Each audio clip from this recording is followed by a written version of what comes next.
तो सर अजमल को जो है वो फिर मैं फाइनली सर के फिर से जो है ना, ठीक है, स्टेज सर के हवाले करते हैं हम।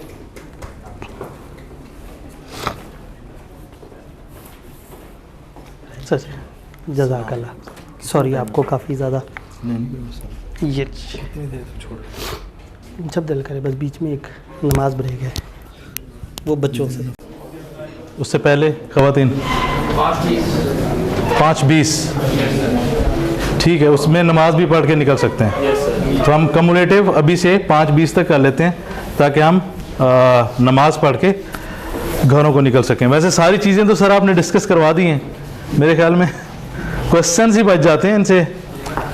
कुछ चीज़ें जो एक्सपेक्टेशन है, जैसे सर ने एक लिखा भी हुआ था कि क्या एक्सपेक्ट कर रहे थे फर्म, थोड़ी सी चीज़ें नोट की जाती हैं हर स्टेज पे। हमें लगता है कि वो ज़रूरी नहीं है। सर ने अपने हर कॉन्सेप्ट में एक एटीट्यूड की बात की, एटीट्यूड पॉजिटिव रखना है। तो सिर्फ एटीट्यूड आपने फर्म या इंडस्ट्री को सिलेक्ट करने में पॉजिटिव नहीं रखना, वहाँ एंट्री होने तक आपकी जो स्टेजेस है। फॉर एग्जांपल आप लेट्स से कि फर्म के लिए फर्म में अप्लाई करने जा रहे हो या इंडस्ट्री में अप्लाई करने जा रहे हो, अब उसको ढूंढना कैसे है, R&D कैसे करनी है, उस फर्म में होता क्या है, पोर्टल कैसे काम करता है, क्या वो CV वहाँ पे ऑन साइट लेते हैं, क्या करते हैं। तो इस चीज़ के लिए भी आपने अपना एटीट्यूड पॉजिटिव रखना है। फॉर एग्जांपल आपका टाइम लेट्स से कि 11 मार्च आखिरी डेट थी अप्लाई करने की फर्म में, और आप 12 मार्च को पहुँच गए हैं फर्म में कि हमारी CV एक्सेप्ट कर लें। तो ये एग्जैक्ट वही बात है जो सर मेंशन कर रहे थे, एटीट्यूड। तो हर स्टेज पे आपका एटीट्यूड तो मैटर करेगा। आपने अप्लाई करना है, अप्लाई करने से पहले किन चीज़ों का ख्याल करना है, जैसे सर ने CV के बारे में आपको बहुत सारी बातें बताई हैं। CV आपने बनानी है। अब किस फर्म में किस वक्त अप्लाई किया जाता है वो डाटा भी शेयर्ड है, आप वेबसाइट्स पे भी चेक कर सकते हैं। सर ने ईमेल और डिफरेंट कॉन्टैक्ट नंबर भी शेयर कर दिए हैं। यहाँ पे हम आगे कि हमने ये देख लिया कि फर्म में क्या पोर्टल पे अप्लाई होना है, क्या ऑन साइट अप्लाई होना है, HR ईमेल पे CVs ले रहा है, या आपका जब आप रिसेप्शन पे जाते हैं वहाँ पे जाके आपसे CVs कलेक्ट की जा रही हैं। हर स्टेज के ऊपर आपकी ऑब्जर्वेशन चल रही होती है। जैसे फॉर एग्जांपल लेट्स से कि इस दफ़ा PwC या KPMG या डिलाइट या EY कहते हैं कि यार बच्चा जब आए फर्म हर एक्टिविटी के लिए, अप्लाई करने के लिए, मिलने के लिए, इंफॉर्मेशन लेने के लिए, टेस्ट देने के लिए, इंटरव्यू देने के लिए, वो जब हमारी प्रेमिसेस में आए तो हमने उसको नोट करना है। ठीक है, अगर आपको लगता है कि एटीट्यूड सिर्फ इतना है कि आप फर्म में आ गए हो या इंडस्ट्री में आ गए हो, बस आपके सामने सीनियर बैठे हैं, आपने सिर्फ पॉजिटिव रहना, तो ऐसा नहीं है। देखिए 3.5 साल की जो ज़िंदगी है उसमें जब आप एंटर हो जाते हो तो डायरेक्ट इनडायरेक्ट कम्युनिकेशन ना बहुत ज़्यादा हो जाती है। आप कहीं पे भी खड़े हो तो किसी से कुछ ना कोई ना कोई बात करते हो, तो वो जिसके बारे में बात हो रही है वो पहुंच जाता है। ऐसा हो नहीं सकता, आप लोगों ने अपनी पर्सनल लाइफ में भी देखा हो कि यार तो मैं गल की नहीं सी, उन्हें क्या पता लगी। ठीक है, तो हमने सबसे पहले देखना है कि यार अप्लाई किस डेट पे, किस फर्म में, किस तरीके से किया जाए या कैसे होगा वो देखें। अब जब अप्लाई करने जा रहे हैं, और अब इसमें पॉजिटिव एटीट्यूड क्या है, ड्रेसअप होके जाना है। ठीक है, आपने प्रॉपर, फॉर एग्जांपल आपको पता है कि यार इस फर्म में ये कल्चर है कि पैंट शर्ट और टाई पहनते हैं, उस तरीके की ड्रेसिंग करके जाएं, चाहे CV ड्रॉप करने जा रहे हैं।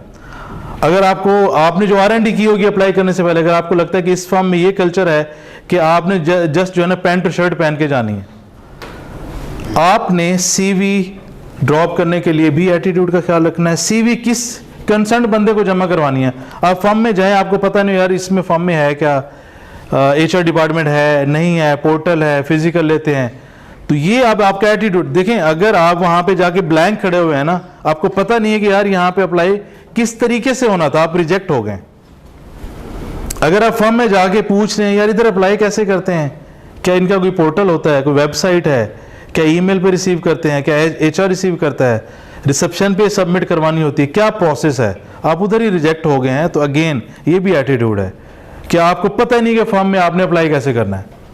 आपको लेट्स से कि आज आप पेपर दे के गए हैं और अब सहरियाँ अफ्तारियाँ कर रहे हैं, लेटे हुए हैं, पड़े हुए हैं, वहाँ पे पोर्टल ओपन हुए, डिफरेंट फर्म्स के अप्लाई कर दिया, अब आप रेफरेंस को पकड़ रहे हैं, किसी को जो फर्म में लोग बैठे हैं उनके मिन्नत तल्ले कर रहे हैं, तो भाई इससे आगे आपकी एक ड्यूटी स्टार्ट होती है। इसी मकसद के लिए आज जो सेशन है वो आपको गाइड कर रहा है कि भाई इससे आगे हर एक स्टेज के ऊपर, हर एक स्टेप के ऊपर ध्यान रखना है कि कोई चीज़ मिस ना हो जाए। अब आप अप्लाई करने जा रहे हैं, वहाँ पे भी इस चीज़ का ख्याल रखना है। देन आपको वो जो प्रोसेस बताएं फॉलोअप करने का, फॉलोअप से क्या मुराद है कि आप पूछेंगे जी टेस्ट कब होगा, इंटरव्यूज़ कब होंगे। अगर उन्होंने PTCL नंबर शेयर किया है या व्हाट्सएप शेयर किया है तो आप एक प्रोफेशनल वे में आप कुछ खास गैप के बाद 2-3 दिन के बाद डिसेंट वे में आप कॉल करके पूछें जी कब टेस्ट है या कब इंटरव्यू है। बाकी सोशल मीडिया पे भी आपको पता चलता रहता है, आपने फॉलोअप करते रहना है, ठीक है। इंटरव्यू, अब आप आ जाते हैं टेस्ट के ऊपर। जो आपने R&D की, देखें आपके सीनियर जूनियर्स, आप डिफरेंट जब कॉलेजेस में पढ़ते हैं, टीचर्स हैं, सीनियर्स आपके कुछ जानने वाले फर्म्स में हैं, आपको पता चल जाता है। फिर सोशल मीडिया है, क्या पता चल जाता है कि यार इस फर्म में जो टेस्ट होता है इंडक्शन के लिए उसमें क्या क्या कंटेंट होता है, ठीक है। जैसे ऑल टुगेदर PwC का टेस्ट एक डिफरेंट है जिसमें कोर्स की चीज़ें नहीं होती, एनालिटिकल टाइप, ठीक है। कहीं पे डेडिकेटेड कोर्स की चीज़ें होती हैं, कहीं पे कुछ और, कहीं पे कुछ और, कहीं पे ऐसे लिखवाया जाता है, कहीं पे नहीं लिखवाया जाता। तो ये आपको पता लग जाता है। क्यों कैसे पता लग जाता है? सोशल मीडिया यूज़ करते हैं, आपके कोई जानने वाले या उसके जानने वाले के जानने वाले फॉर्म में बैठे होते हैं, जिस फॉर्म में आप टेस्ट होने जा रहा होता है, आपको उन चीज़ों का पता होता है, पता होना चाहिए। क्योंकि अगर आप 30-40 फर्म्स को टारगेट कर रहे हो कि मैंने इनमें से अप्लाई करना है, कहीं पे भी मेरी इंडक्शन होती है मैं चला जाऊंगा, और आपको ये पता ही नहीं है कि जब मेरा इस फर्म के लिए मुझे कॉल आएगी टेस्ट के लिए, इसमें पूछा क्या जाएगा, ये आपको पता ही नहीं है, ठीक है। इसका मतलब कि आप टेस्ट में तो जाके बैठे हैं, लेकिन आपका वहाँ पे जो जर्नी है, वो जो सफ़र है, वो ख़त्म हो गया है। तो अप्लाई करने से पहले क्या एटीट्यूड रखना है, अप्लाई करने जा रहे हैं तो क्या एटीट्यूड रखना है। अगर आप किसी दोस्त के साथ गए ना अप्लाई करने और वो ड्रेसअप नहीं है तो उसको साइड पे खड़ा कर दें, उसकी जो प्रेमिसेस है, जो एम्बियंस है ना, उसको साइड पे खड़ा कर दें। आप जाएं, आपने अप्लाई करना था ना, आप ड्रेसअप होकर आए हो ना, आपने वहाँ पे जाके अपने आप को प्रेजेंट करना है और बड़े डिसेंट तरीके से जाके पूछे, सलाम दुआ करें, क्या प्रोसेस है, किसको देनी है। मतलब आपको पता है कि अच्छी जी हमें पता है कि यहाँ पे HR में CV सबमिट करते हैं, तो काइंडली हमें बता दें कि CV किसको हैंड ओवर करनी है, ठीक है। अप्लाई करने से पहले का एटीट्यूड, जब अप्लाई करने जा रहे हैं वो वाला एटीट्यूड। अब अगली स्टेज है टेस्ट, वो एटीट्यूड कैसे, वही पता होना चाहिए। R&D करें, फिर उसके टेस्ट में जो चीज़ें होती है उसके बारे में आपने सीखना है, समझना है, तैयारी करनी है। अब आ जाते हैं इंटरव्यू के ऊपर। फिर इंटरव्यू, ये आपने सारी स्टेजेस पार कर ली, इंटरव्यू क्रूशल है। देखें पहले लेट से मैं इंडक्शन का प्रोसेस अगर देख रहा हूं, आप आए होंगे, आपने ढूंढा होगा कि इधर कैसे अप्लाई करना है, अप्लाई कर दिया होगा। फिर आप आए होंगे, CV सबमिट की होगी, फिर आप आए होंगे, आपने टेस्ट दिया होगा। अब ये मेरे सामने एक इमेज है, स्टेप बाय स्टेप चीज़ों का इमेज है। अब आप जब मेरे सामने बैठे हो ना, अब मैं देखूंगा कि भाई किस किस स्टेप इसने क्या क्या की हुआ है। आपके बारे में पीस पेपर भी मेरे सामने है, आपका टेस्ट भी मेरे सामने है। पीछे जब आप आए थे उस वक्त क्या ड्रेसिंग थी, क्या आपके रिमार्क्स है, वो सब लिखा हुआ है। ये जो एटीट्यूड है ना, ऐसे नहीं है, नोट हो रही होती है चीज़ें ना। अब मेरे पास सारा आपका वो कच्चा चिट्ठा आ गया। अब मैंने उसकी बेस पे आपको एनालाइज करना है कि आप सूटेबल हैं या सूटेबल नहीं है। यहाँ पे बहुत सारी चीज़ों का ख्याल रखना चाहिए। यहाँ पे एटीट्यूड पॉजिटिव क्या हो गया, भाई जिस फॉर्म में जा रहे हो उसके डिपार्टमेंट्स कौन कौन से हैं, ये डिपार्टमेंट्स करते क्या हैं। मतलब हम देखें कैफ हमारा स्टार्ट होता है, स्टार्ट होने से लेकर एंड तक, ठीक है। हमें सिर्फ ये पता होता है कि ऑडिट होता है। भाई अगर आप PwC में जा रहे हो, कितने डिपार्टमेंट्स हैं, हर डिपार्टमेंट का रोल क्या है, क्या फंक्शंस हैं।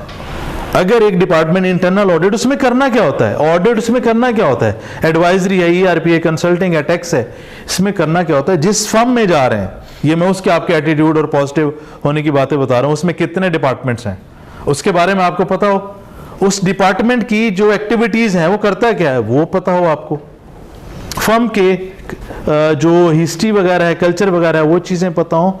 तो आप देखें वहाँ पे जब आप जाके बैठे हैं, आप बुलेट से, वो कहता है जी हम आपको फलाने डिपार्टमेंट में भेज रहे हैं, आपको पता नहीं, आपको जी मुझे तो अम्मा ने कहा था ऑडिट में जाना है, मैंने ऑडिट में जाना है। क्यों? बाकी आपको 6-7 डिपार्टमेंट्स का पता ही नहीं है, आपने कभी उसके बारे में जाना ही नहीं है। अब ये चीज़ भी आपके एटीट्यूड को शो कर रही है। फिर इसमें बहुत सारी ट्रिकी चीज़ें हैं, क्वेश्चंस हैं, वो आपको डिफरेंट सिचुएशंस में फंसाते हैं। फंसाने का मुराद वो बेसिकली असेस कर रहे होते हैं। नॉर्मली इंटरव्यू के बाद आके कहते हैं यार वो इस तरीके के क्वेश्चन उन्होंने ट्रिक कर लिया। ट्रिक नहीं कर रहे, असेस किया जा रहा है। देखिए ये तो एक ऐसी चीज़ है, पता आपको पता है कि आप सिलेक्ट होंगे नहीं होंगे। हमें पता है कि किसी बच्चे को सिलेक्ट किया जा रहा है जब ये क्लाइंट के सामने बैठा होगा, वो फर्म का नाम रिप्रेजेंट कर रहा है, ठीक है। यहां पे एक ऐसी न्यूट्रल सिचुएशन है, सिलेक्ट होना है नहीं होना, एफर्ट कर रहा है, हमें भी कोई परवाह नहीं, उसको भी कोई परवाह नहीं। यहां पे अगर ये सूरत हालत है जब ऑफिशियली रिस्पॉन्सिबिलिटी होगी, कैब का बंदा जिसको काम नहीं आता, जिसको कम्युनिकेट करना नहीं आता, जिसको डील करना नहीं आता, वो कैसे जाके हैंडल करेगा। तो जो इंटरव्यू लेने वाला होता है ना, वो भी बहुत सारे फैक्टर देख रहा होता है। फिर यहाँ के बहुत सारे एटीट्यूड से रिलेटेड चीज़ें हैं जो आपको पता होनी चाहिए। अब फिर second interview, third interview, selection हो जाती है, फिर आप फर्म में आ जाते हैं। फिर फर्म में रहने के बहुत सारे जो एटीट्यूड से रिलेटेड कंसर्न्स हैं वो आपको पता होने चाहिए। तो ये एक जो एक्सपेक्टेशन है, जो हायरिंग का प्रोसेस है आपका, वो रिसेप्शन से लेकर एचआर से लेकर सीनियर मैनेजर, यानी कि अगर आप बात शुरू करें पोर्टल है या रिसेप्शन है या एचआर है, फिर एचआर के इंटरव्यूज हैं, फिर मैनेजर्स के इंटरव्यूज हैं, फिर डायरेक्टर्स के इंटरव्यूज हैं, फिर पार्टनर के इंटरव्यूज हैं, देन इंडक्शन है। तो ये पूरा एक प्रोसेस है जिसके थ्रू आप फर्म में आते हो। फिर फर्म में 3.5 साल की जिंदगी गुजारनी है,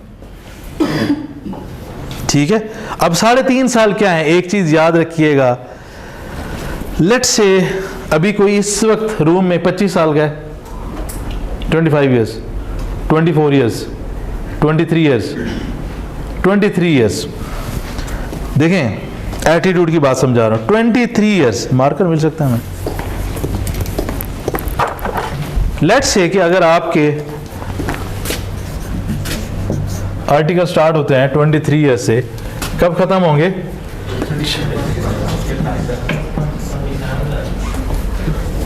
मैं एक एवरेज आपका जो डेथ का ईयर लिख देता हूं कि आप 70 साल की उम्र पे जाके मर जाएंगे, ठीक है? हैं? लेट्स अज्यूम, अल्लाह करे आपको 170 270 साल की जिंदगी मिले, ठीक है। यहां पे आप खड़े, यहां से यहां तक आपने दुनिया पे राज करना है। इट मीन्स इसको 26 या 5 से 70 करें तो कितने साल बनते हैं? 43.4, 43.5, 40 साल ला लो, 40 ईयर्स। 40 ईयर्स आपके बेस कर रहे हैं इस टाइम के ऊपर। तो आपको क्या लगता है कि अगर इस टाइम में आप बंदे नहीं बन के रहेंगे, लर्निंग वाला एटीट्यूड नहीं होगा, ओबीडियंस नहीं होगी, एटीट्यूड पॉजिटिव नहीं होगा, बदतमीजी को अवॉइड नहीं कर रहे होंगे, गुस्से पे कंट्रोल नहीं कर रहे होंगे, अपनी मनमानी, अपनी सोशल लाइफ साइड पे करके नहीं चल रहे होंगे, तो आपको क्या लगता है ये बेस बन जाएगी? तो अभी हम डिस्कशन कर रहे हैं इस पॉइंट तक की कि यार आपने ये जो सारी चीजें करके इस समंदर में, बल्कि इस दरिया में छाल मारनी है, फिर पूरी जिंदगी समंदर में रहना है। अभी हमारी डिस्कशन है कि यार यहां तक एंटर कैसे होना है, ठीक है, वो डिस्कशन चल रही है। फिर इन 3.5 साल का एक रोल है जिसने आपका एक इमेज बनाना है, जिसने आपका एक स्कोप बनाना है, जिसने आपकी वर्थ बनानी है। देखें इस टाइम तक एक बंदा सस्ते तरीन चने और नान के नाश्ते के अलावा सोच ही नहीं रहा होता। अचानक से मैकडोनल्ड और पता नहीं क्या क्या के नाश्ते और खाने और वो शुरू हो जाते हैं। इट मीन्स ये जो बेस है ना, ये एग्जैक्टली वैसे ही कि आप 100 स्टोरी बिल्डिंग बनाने जा रहे हैं और आपने नींवें ऐसी डालनी है कि अगले 40 साल उस पर एक दरार भी ना आए। और अगर नींवें कमजोर हो, बिल्डिंग मजबूत नहीं बन सकती, खत्म। कोई जलजला, तूफान, हवा, आग, कुछ भी। इट मीन्स सबसे ज्यादा अच्छा एटीट्यूड, आपकी जो मेंटल स्टेट है, जो आपने अपने आप को लेकर चलना है 3.5 साल, लड़कियां भी लड़के भी, ये सबसे अहम टाइम है। मैं ये मानता हूं किसी ने इसको बहुत अच्छे तरीके से यूटिलाइज कर लिया तो उसके अगले 40 साल बहुत इज्जत के साथ, एक इमेज के साथ, एक वर्थ के साथ, एक लेगेसी के साथ गुजरेंगे। अब ये दोनों तरीकों से गुजर सकता है। आप अगर चिल कर रहे हैं, आप सीनियर्स की बात नहीं सुन रहे, जो वो काम कर रहे हैं, वो कह रहे हैं, वो नहीं कर रहे, आप पेपर्स में फोकस कर रहे हैं, आपने फॉर्म को साइड पे कराया हुआ, आपके नज़दीक क्वालिफाई होना जरूरी है। भाई अगर इस समय काम नहीं ना सीखा, अगर आप क्वालिफाइड भी हैं, आप फारिग हैं, क्योंकि एक चार्टर्ड अकाउंटेंट से जो इंडस्ट्री में डिमांड्स हैं ना, वो तो आपने की नहीं है, वो आपने सीखी नहीं, आपको पता ही नहीं है। क्यों? क्योंकि आप तो क्वालिफिकेशन के ऊपर फोकस कर रहे थे। मैं ये नहीं कह रहा हूं कि क्वालिफिकेशन पे फोकस नहीं करना, मैं ये कह रहा हूं इसमें जो सीखना है उसको कंप्रोमाइज नहीं करना। इसको कंप्रोमाइज किया तो ये खत्म। अब सीखने के बाद आपका 8 घंटे की ड्यूटी है, 10 लगते हैं, 12 लगते हैं, भाई 24 घंटे है ना दिन में, 8 घंटे सो रहे हैं तो 6 घंटे कर दें, ठीक है। आप ये बेस बना रहे हैं, ये ऐसे है कि बड़ी शानदार किस्म का पिज्जा रेडी कर रहे हैं जिसने पूरी जिंदगी चलना है। अब अपने ऊपर जो टॉपिंग है, उसकी जो लशपश है, वो क्वालिफिकेशन है, तो अपने पर्सनल टाइम में से निकाल लें। अगर 6 बजे तक ऑफिस का टाइम है, आपको 8 बज रहे हैं, 10 बज रहे हैं, 12 बज रहे हैं, भाई अगले दिन 10 बजे शुरू होना है, 10-12 घंटे हैं ना, 6 घंटे सो रहे हैं, 4-5 घंटे हैं, मैनेज हो सकता है। जितना मर्जी जो है ना एक्सटेंसिव या एक्सट्रीम किस्म की सिचुएशन हो, इंटेंस सिचुएशन हो, सब मैनेज हो सकता है। गेम क्या है? आपने जैसे सीखने का पॉजिटिव एटीट्यूड पॉजिटिव सेट करना है, वैसे पढ़ने को लेकर भी है। तो हर एक जगह के अलग अलग डायनामिक्स हैं, उसको समझना है कि हमने आगे किस तरीके से जाना है। तो मैंने मोटी मोटी चीजें हाईलाइट कर दी हैं। अब 10 मिनट है, इसमें क्वेश्चंस ले लेते हैं इन्हीं चीजों से रिलेटेड, फर्म से रिलेटेड, जो भी आपके जहन में है, लाइक इंडक्शन से पहले, टेस्ट के, इंटरव्यूज के, डिपार्टमेंट्स के, फर्म से, मतलब जो भी आपके जहन में आप पूछ सकते हैं। सीवी में एफटीएस लिखना जरूरी? यार पता कैसे लगेगा ये बच्चा? में सुना तो कैसे नहीं लिखते हो? नहीं, मेरी बात सुने, आप एफटीएस अगर नहीं लिख रहे तो आगे वो कैसे फिल्टर करेंगे कि भाई ये 2 अटेम्प्ट वाला है, ये 3 अटेम्प्ट वाला है, 4 अटेम्प्ट वाला है? एक क्राइटेरिया तो है ना। एक बंदे ने 2 अटेम्प्ट में पास किया, एक ने 4 में पास किया, एफटीएस दोनों का नहीं लिखा हुआ, अभी तो दोनों बराबर हो गए, लेकिन अगर दोनों का एफटीएस लिखा हुआ है तो एक फर्क आ जाता है। जी सर एक बंदा गया है पहले विजिट करने गया है कि प्रोसेस क्या है, फिर सीवी सबमिट करने गया है, फिर टेस्ट गया। अगर एक ही टेस्ट करके चला जाए बार-बार है, अगर एक ही ड्रेस पहन के चला जाए बार-बार, अगर ड्रेस एक है कोई मसला नहीं है, कोई मसला नहीं है। ड्रेसअप होना जरूरी है। कहीं पे दुनिया के जितने भी स्पीकर हैं आपको इस तरीके से नहीं बोलेंगे कि आपने जब जब इंटरेक्शन करने जाना है आपकी ड्रेसिंग चेंज और डिफरेंट हो। ड्रेसअप होने का बोलेंगे, ड्रेसअप। किसी के पास 50 हैं तो वो 50 के हिसाब से ड्रेसअप होके जाएगा, किसी के पास 10 हैं तो वो 10 के हिसाब से प्लान करेगा, किसी के पास 2 हैं तो वो 2 के साथ प्लान करेगा, किसी के साथ 1 है।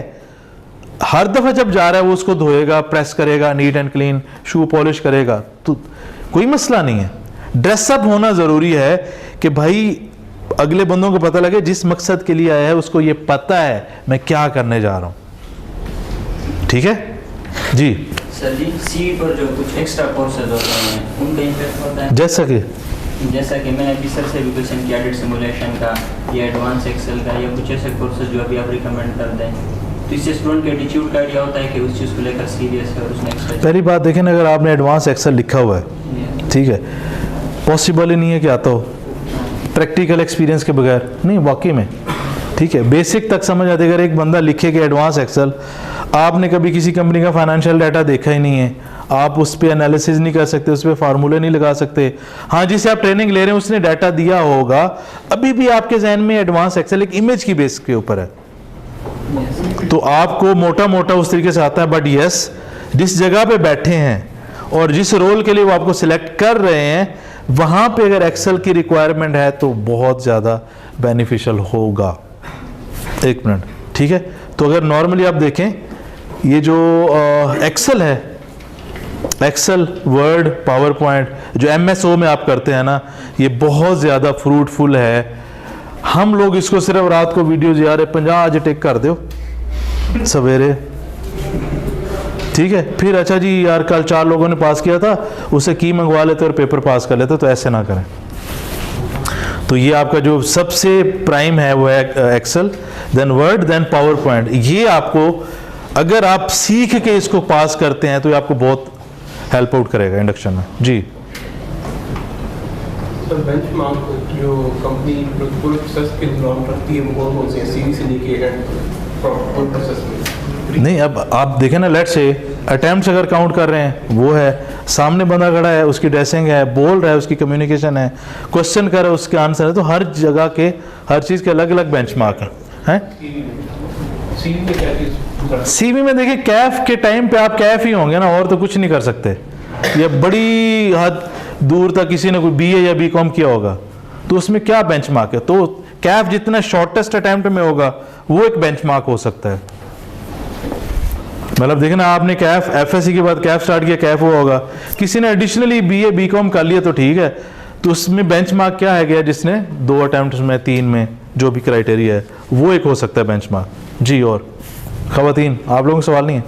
सर इंटरव्यू में जब मतलब सिचुएशनल बेस्ड क्वेश्चन पूछे जाते हैं तो उसमें आप लोग क्या एक्सपेक्ट करते हैं कि किस तरह के सवाल?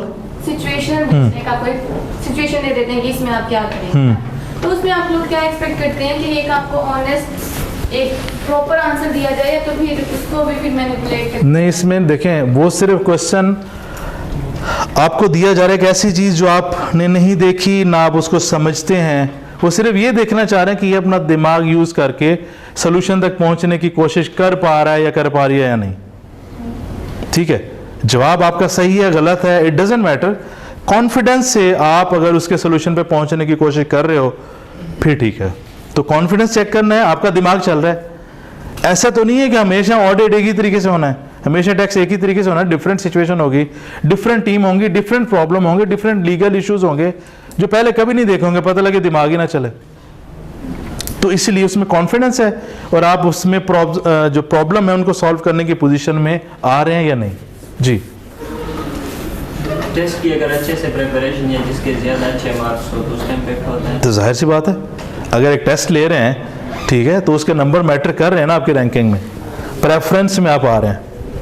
जी, इंटरव्यू में उनसे क्वेश्चन हो कि आप हमारी फर्म कंटिन्यू करेंगे आर्टिकलशिप के बाद या नहीं, तो उसका हम क्या आर्टिकल के बाद मतलब आर्टिकल होने के बाद आर्टिकल तो भी किधर जाओगे, बड़ी मुश्किल से तो कोई मिलनी है।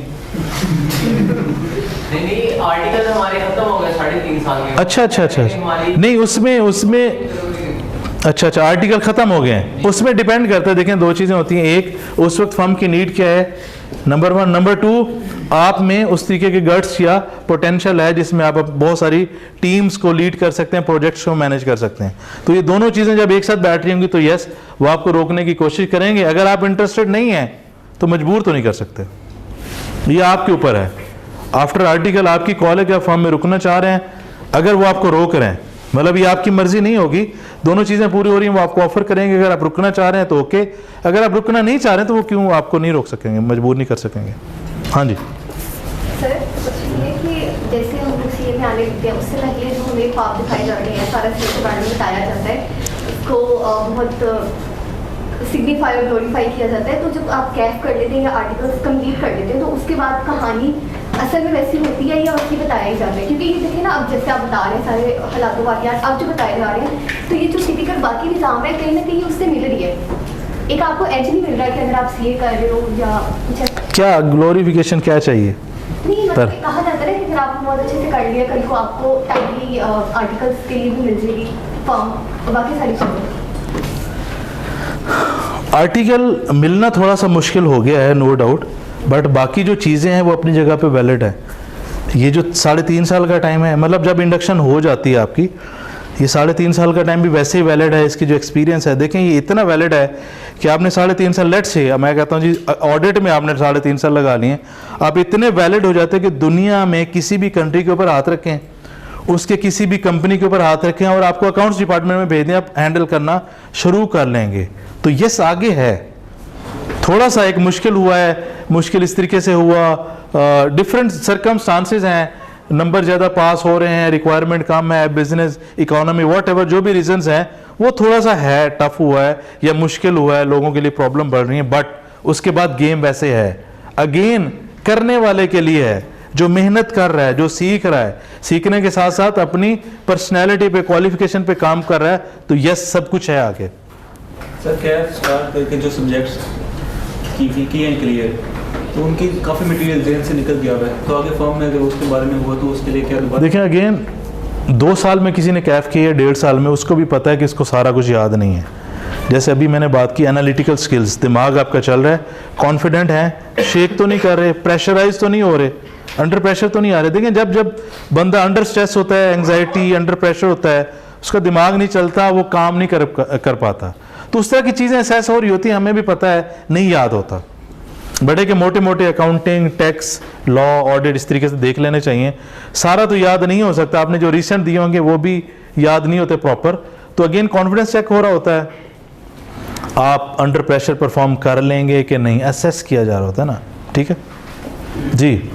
सर अगर आप किसी छोटी सी फर्म में लाइक इंटरव्यू देने गए हैं, छोटी सी इतनी सी नहीं मतलब सेल्स के बिग टेक में से नहीं है, टॉप 10 में से नहीं है, व्हाटएवर, हाँ। तो उसमें अगर वो आपसे कहते हैं कि आइंदा को मतलब आगे आपको कोई अपॉर्चुनिटी मिले अच्छी, तो आप हमारी फर्म को जाएंगे, ये रखेंगे या छोड़ देंगे, तो उसमें तो ऑब्वियस ही बात है ना कि हमें अगर कोई अच्छी अपॉर्चुनिटी मिलेगी तो हम अवेल करेंगे, तो फिर इसमें हम क्या करेंगे? देखिए जो पहली 10-15 फर्म्स हैं ना, अगर हम इसको बहुत ही रैशनल कर लें, 20 कर लें, ठीक है ना, अगर आपको 20 में अपॉर्चुनिटी मिल रही है, इसका मतलब इससे ऊपर जंप नहीं लगना।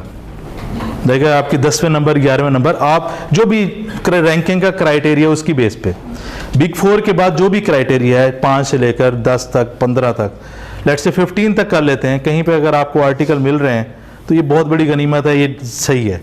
हाँ, ये 20 के बाद, 25 के बाद, 30 के बाद जो छोटी फर्म है, मतलब जिसमें पार्टनर्स कम है, मैनेजर्स कम है, लोग कम है, उनको पता है कि अगर इसको टॉप 10, टॉप 15 में से कॉल आएगी, ये चला जाएगा। बट एट दैट मोमेंट आपने अपनी लॉयल्टी वो दिखानी है, आपने बताना है। क्योंकि देखिए अगेन वो जो चेक कर रहा है, अगर आप इंटरव्यू के टाइम पे उसको आप में नजर नहीं आ रहा, तो आप उसमें भी सिलेक्ट नहीं होंगे ना। ये जो आप सोच रहे हैं सिलेक्ट होंगे तो सोचेंगे ना, तो उस वक्त अगर ये चीजें उसको नजर नहीं आएंगी, वो सिलेक्ट ही नहीं करेगा। तो फिर तो वही बात है कि आपने नहीं पता होता है फ्रैंकली स्पीकिंग, जो 20-25 फर्म्स के बाद वाले उनको पता है कि यार इसको 10, 12, 15 फर्म में से किसी से भी कॉल है, ये चला जाएगा, इवन अगर 4-5 महीने भी हो गए तो। अब ये स्टूडेंट के ऊपर है तो उसने जाना या नहीं जाना। आपका क्लियर है सवाल? हाँ जी सर, संडे ऑन करने के बारे में अगर वो पर्सनल क्वेश्चन करेंगे, हम संडे हमेशा ऑन करेंगे तो कोई बात नहीं, कर ले। देखिए मैंने ये क्या बताया, 3.5 साल की है मरने तक की, ये आपका डेथ ईयर है, ठीक है।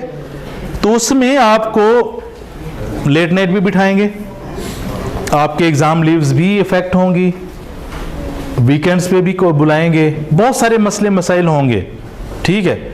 देखें अगर आप जिस तरीके से पूछ रहे हैं, आपको तो पाकिस्तान में रहना नहीं चाहिए जितने मसले हमारे मुल्क में रह रहे हैं ना।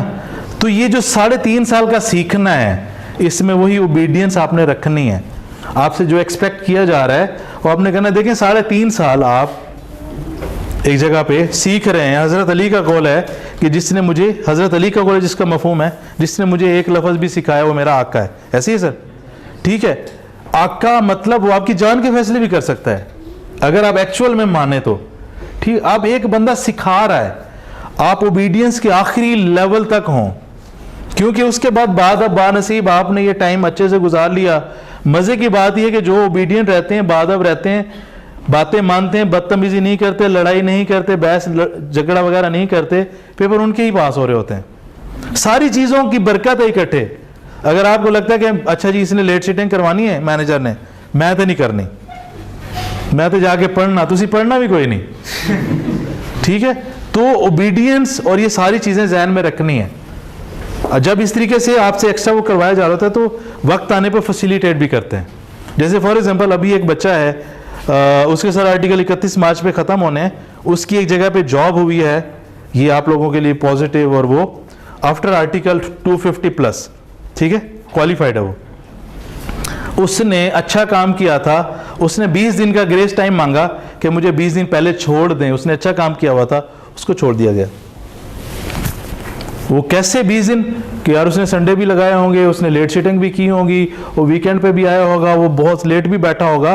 तो जब आप बहुत अच्छी चीज़ें करके जा रहे हैं, आपने उस कल्चर को, उस फर्म को, उस इन्वायरमेंट को सपोर्ट किया है, सीनियर को सपोर्ट किया, तो जब आपको नीड होगी, सिर्फ फर्म में नहीं, ये जो आपका कल्चर बना है ना, ये आपके इस टाइम में भी रहेगा। आप अकेले तो नहीं इधर आके फिरते रहेंगे ना, ये आपके सीनियर, जूनियर, ठीक है, उनके जानने वाले भी इधर होंगे। तो ये इसलिए बड़ा ज़रूरी है पॉजिटिव रहना। जी सर, ये बातें आपने सारी की, सारी इंडस्ट्री में भी लगती हैं। यस, अगर वहाँ पे आप किसी डिपार्टमेंट में है, वो आपको सिखा रहा है, तो अब उससे बदतमीजी तो नहीं शुरू कर देंगे यार। सर ने कहा था ऑडिट में बदतमीजी नहीं करनी, इंडस्ट्री में कर लें। जी, नेटवर्किंग कैसे स्ट्रॉन्ग की जाए? इस वक्त देखें हवा में किसके अच्छे सिग्नल आते हैं। बाहर ही हूँ, अभी सेशन क्लोज करते हैं क्योंकि 35 मिनट रह गए हैं ताकि आप इफ्तारी पे पहुँच सकें। होप्स हो कि मुझे बर्दाश्त कर लिया होगा आपने, हैं, माजरत, और थैंक यू। अल्लाह हाफिज़।